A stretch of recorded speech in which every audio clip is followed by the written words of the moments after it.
ప్రపంచంలో దేవాలయాలు లేని దేవతలు చాలా అరుదు. కానీ అడవుల మధ్యలో చెట్ల నీడ కింద మట్టి నేల మీద నిలబడి కోట్ల మంది భక్తులకి గౌరవంగా తల వంచుకునే దేవతలు ఎవరైనా ఉన్నారు అనంటే వారు మన మేడారం సమ్మక్క సారలమ్మే. తెలంగాణ రాష్ట్రం ములుగు జిల్లా మేడారం అనే ఒక చిన్న గ్రామం. ప్రతి 2 సంవత్సరాలకు ఒకసారి భక్తి, చరిత్ర, పోరాటం, విశ్వాసం ఇవన్నీ కలిసిన ఒక మహా సంగమానికి వేదిక అవుతుంది. అదే మన మేడారం సమ్మక్క సారక్క జాతర. ఈ నెల అంటే జనవరి 28 నుండి 31 వరకు మన మేడారంలో జరుగుతుంది. కుంభమేళ తర్వాత ప్రపంచంలోనే అతిపెద్ద జన సమూహంగా పేరు పొందిన ఈ జాతర రాజుల పూజ కాదు, ప్రజల పూజ. అండ్ ఇది ఒక దేవతల కథ మాత్రమే కాదు, ఒక తల్లి కూతురుల వీరగాథ. సో ఆ కథలోకి వెళ్ళే కన్నా ముందు ఇలాంటి మరెన్నో కంటెంట్ కోసం మా ఛానల్ని వెంటనే సబ్స్క్రైబ్ చేసుకోండి. వీడియోని పూర్తిగా చూడండి. వీడియో నచ్చినట్టయితే లైక్ చేసి మీ ఫ్రెండ్స్ అండ్ ఫ్యామిలీకి కూడా ఈ వీడియోని షేర్ చేయండి.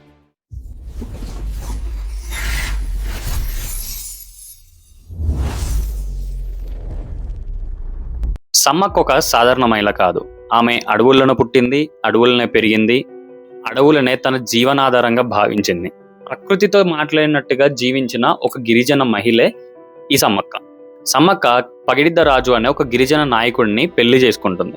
వారి జీవితం ప్రశాంతంగా సాగుతున్న రోజుల్లో ఆ ప్రాంతాన్ని కబలించాలనే ఆకాంక్షతో అప్పటి కాకతీయ రాజులు ఈ గిరిజనులపై పన్నులు విధించడం మొదలుపెట్టారు.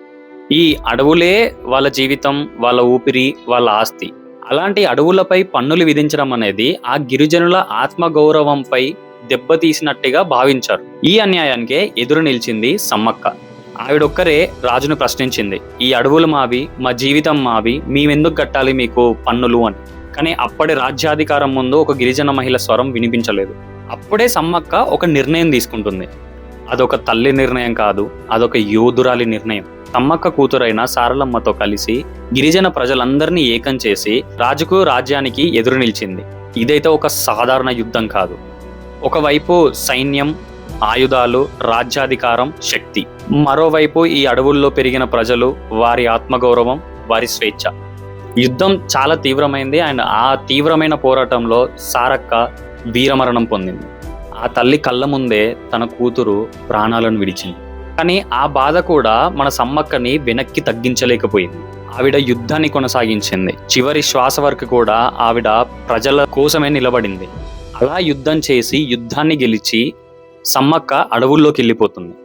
ఆమె ఇంకెప్పటికీ కూడా తిరిగి కనిపించలేదు. కానీ అక్కడి ప్రజల విశ్వాసం అలా ఆగిపోలేదు. సమ్మక్క మానవ రూపాన్ని విడిచి దేవతగా మారింది అనే భావన అక్కడి ప్రజల మనసుల్లో బాగా స్థిరపడింది. సమ్మక్క కొందరు కల్లోకి వచ్చి అందరూ మేడారానికి రావాలి, అక్కడ అడవుల్లోనే నన్ను పూజించాలి అని సూచించినట్టుగా ప్రజలు నమ్మారు. సో అలా సమ్మక్క సారలమ్మ జాతర ప్రారంభమైంది. ఇది ఏ రాజు ఆదేశాలతో వచ్చిన పండగ కాదు, ప్రజల విశ్వాసం నుంచి పుట్టిన ఒక మహా సంస్కృతి. అండ్ ఈ జాతరలో అత్యంత ప్రాముఖ్యమైన విషయం ఏంటంటే బెల్లం.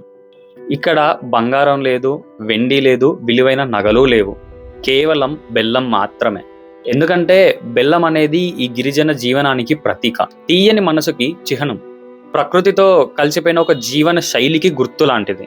ప్రతి జాతరలో భక్తులు అర్పించే ఈ బెల్లం యొక్క వాల్యూ కొన్ని కోట్ల రూపాయలకు చేరుకుంది. కానీ ఆ విలువ అనేది డబ్బుతో కాదు, విశ్వాసంతో ఉంటుంది. అలాగే ఇక్కడ దేవాలయము లేదు, అండ్ సమ్మక్కకి విగ్రహం కూడా లేదు. చెట్టు కింద, మట్టి మీద, ప్రకృతి మధ్యలో జరిగే పూజే ఇక్కడ ఆచారం.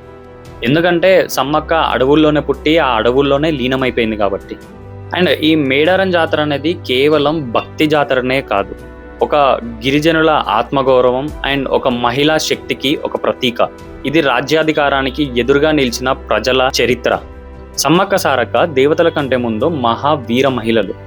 వారి పోరాటం, వారి ధైర్యం ఈ రోజుకి కూడా కొన్ని కోట్ల మందికి ప్రేరణ. అందుకే ప్రతి 2 సంవత్సరాలకు ఒకసారి మేడారం అడవులు జై సమ్మక్క, జై సారలమ్మ అనే నినాదాలతో మారుమోగుతుంది.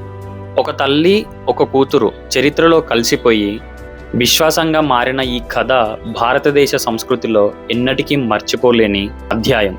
సో ఇది గైస్, మహిళలుగా పుట్టి వీర మహిళలుగా మారి దేవతలైన మేడారం సమ్మక్క సారక్క వీరగాథ. మీలో ఎంతమంది ఈ సమ్మక్క సారక్క స్టోరీని మొదటిగా తెలుసుకుంటున్నారో కమెంట్ చేయండి. అండ్ మినీ కుంభమేళగా పేరుగాంచిన ఈ మేడారం సమ్మక్క సారక్క జాతర గురించి అందరికీ తెలిసేలా ఈ వీడియోని షేర్ చేయండి.